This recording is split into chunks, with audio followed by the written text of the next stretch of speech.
आप सभी का अभिनंदन है, सभी को नमस्कार।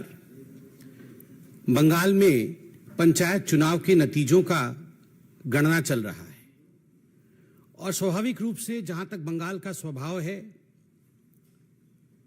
हम जानते हैं कि कहा जाता था कि what Bengal thinks today India thinks tomorrow.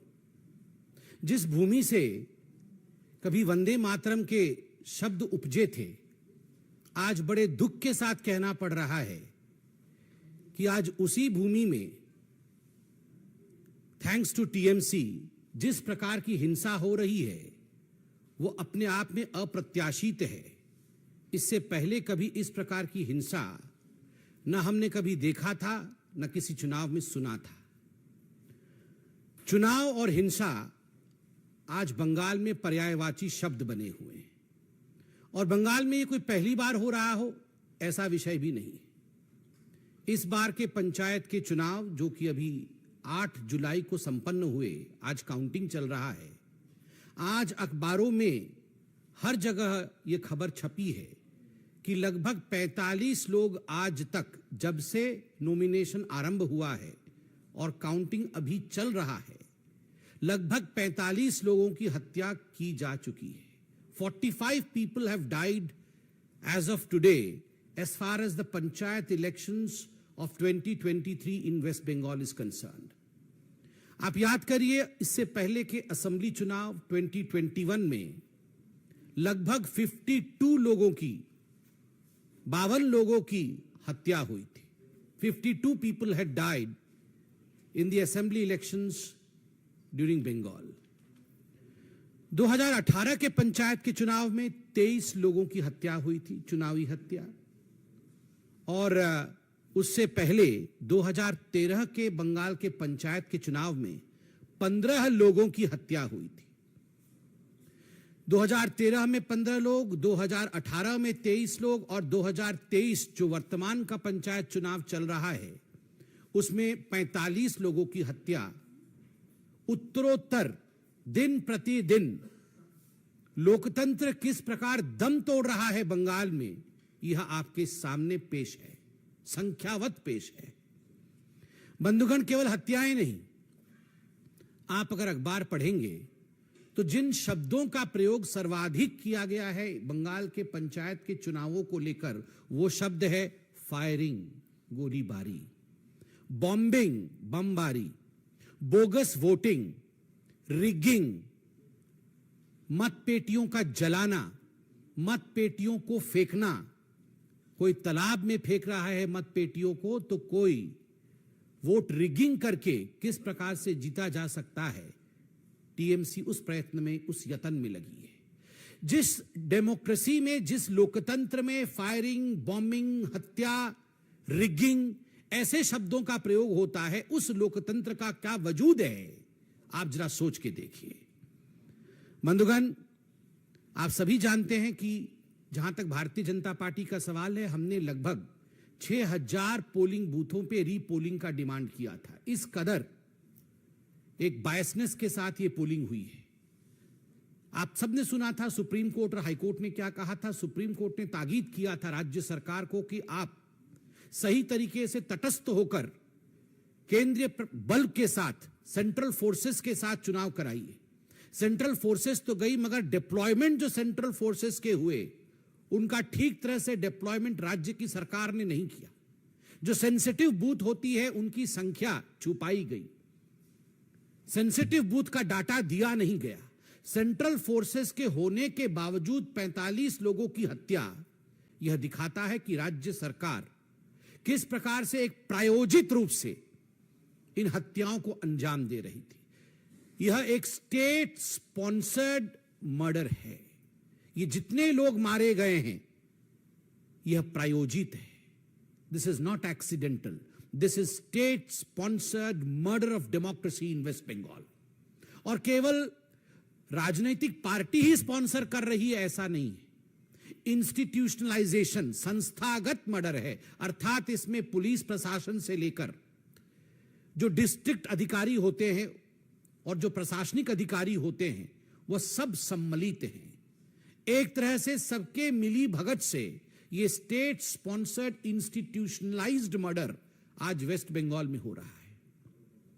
आप सोच के देखिए, 21वीं शताब्दी में भारतवर्ष बैठा हुआ है। मैं भी सोशल मीडिया में हूं, आप भी सोशल मीडिया में हैं। आजकल कुछ छुपता नहीं।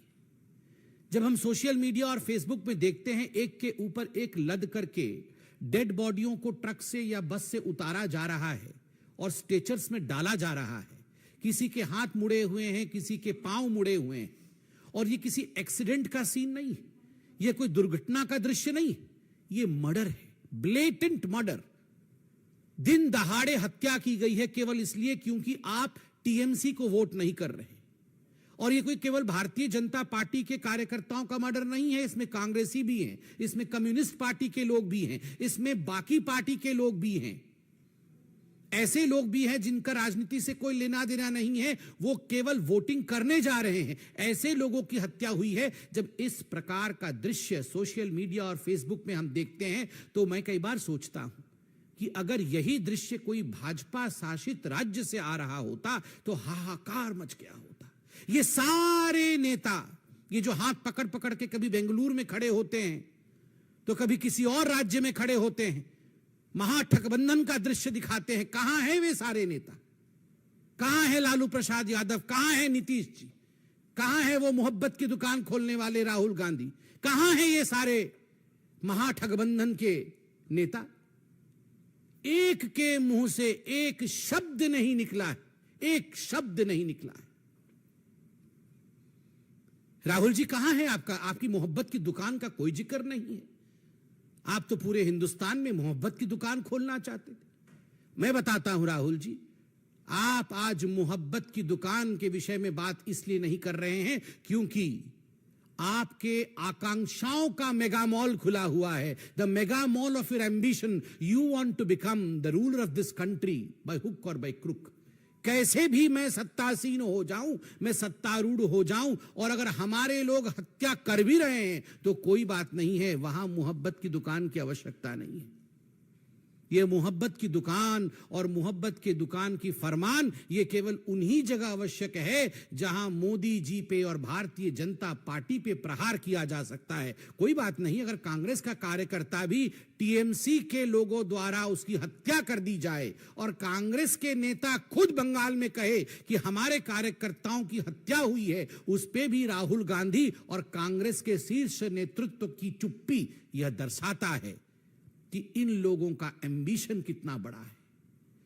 यह लोग डेमोक्रेसी की हत्या होते हुए देख सकते हैं मगर अपने एम्बिशन की हत्या होते हुए, अपनी महत्वाकांक्षा को लुटते हुए नहीं देख सकते। मां, माटी और मानुष की बात करती थी Mamata Banerjee.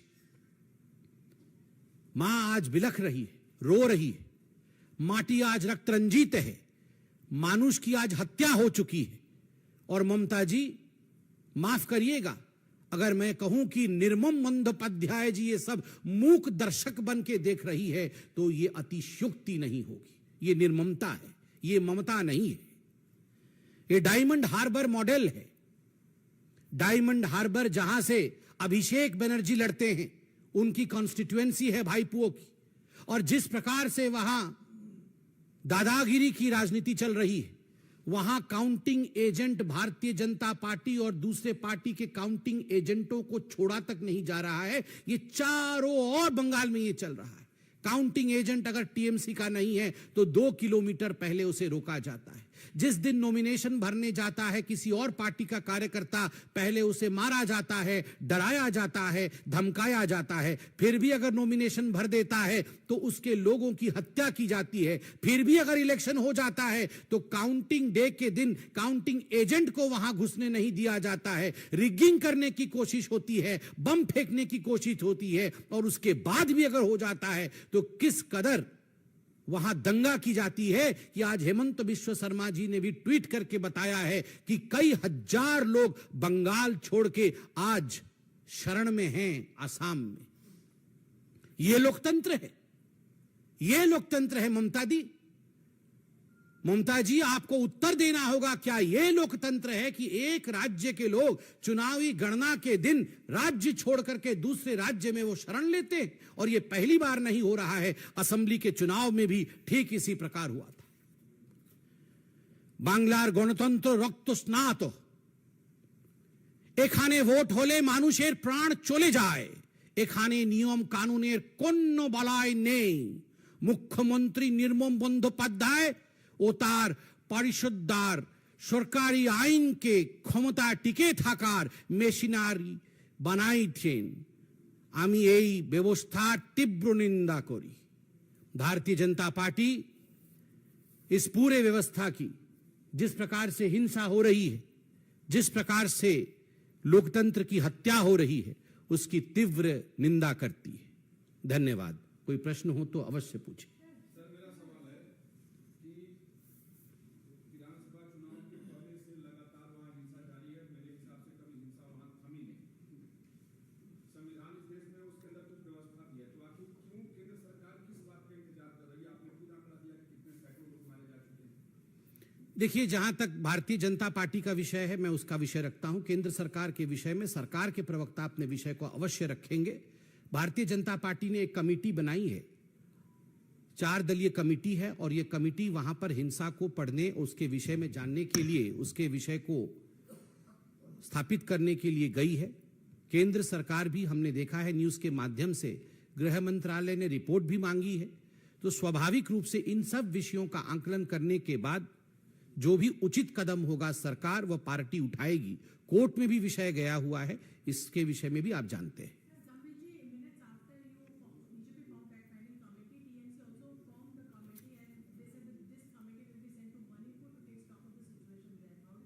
So the answer of the Bengal government is whataboutery.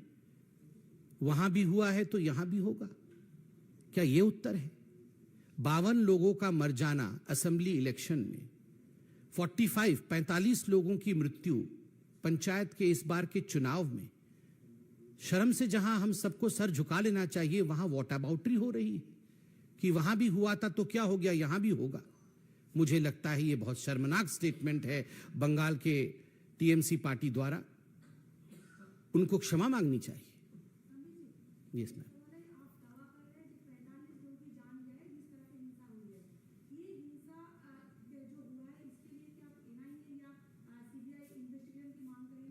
देखिए, मैं दावा नहीं कर रहा हूं कि 45 लोगों की हत्या हुई है। आज सारे अखबारों में 42+3 ये संख्या छपी है, और मैं मीडिया पे संपूर्ण विश्वास करता हूं कि जिस दिन से चुनाव घोषित हुए हैं आज तक 45 लोगों की जान गई है। मीडिया ने बहुत ही जिम्मेदारी के साथ छापा होगा, आंकड़ों के साथ छापा होगा। और जहां तक एनआईए एवं सीबीआई की जांच का विषय है, स्वाभाविक रूप से इसमें कोई दो मत नहीं है कि हमारी होम मिनिस्ट्री हो और बाकी जो पार्टियां हैं, सभी ने अपने डिमांड्स को रखा है। तथ्य के आधार पर इस विषय पर पार्टियां भी और सरकार भी आगे बढ़ेगी।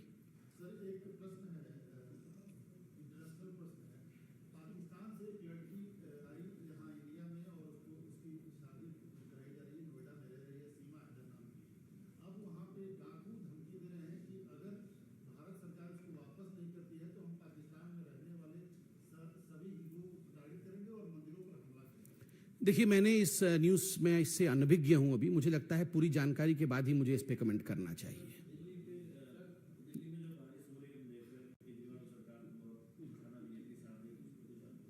ये स्वाभाविक रूप से बारिश हो चाहे दिल्ली में कुछ भी हो, केजरीवाल सरकार और उनका एक रवैया रहता है कि दूसरों के कंधे के ऊपर जिम्मेदारी डाल देना और राजनीति करना।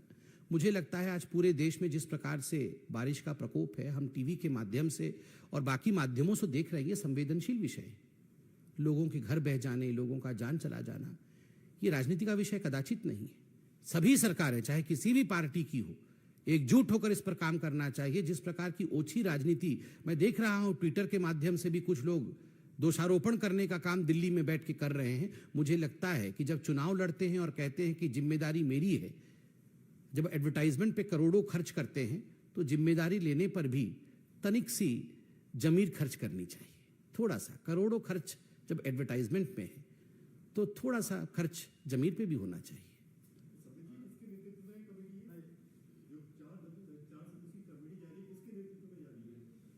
नहीं, वो कमेटी आपको पूरा पेपर दिया गया है।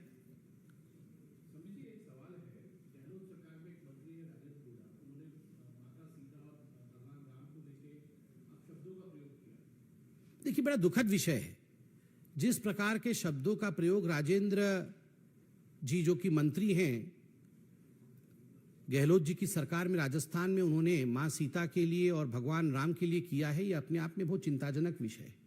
मैं तो उन शब्दों का दोबारा यहाँ प्रयोग नहीं कर सकता हूँ, बहुत ही निंदनीय शब्द है। मगर ये कांग्रेस के लिए कोई नई बात नहीं। जिस पार्टी की अध्यक्षा, पूर्व अध्यक्षा आदरणीय सोनिया जी का मानना है कि भगवान राम का अस्तित्व ही नहीं है, भगवान राम काल्पनिक है, और इस पे उन्होंने सुप्रीम कोर्ट में एफिडेविट दिया, तो स्वाभाविक रूप से मां सीता के विषय में इस प्रकार की अभद्र टिप्पणी करना, तो वो उनके स्वभाव में, उन्होंने अपने स्वभावगत आचरण किया है जो कि निंदनीय है।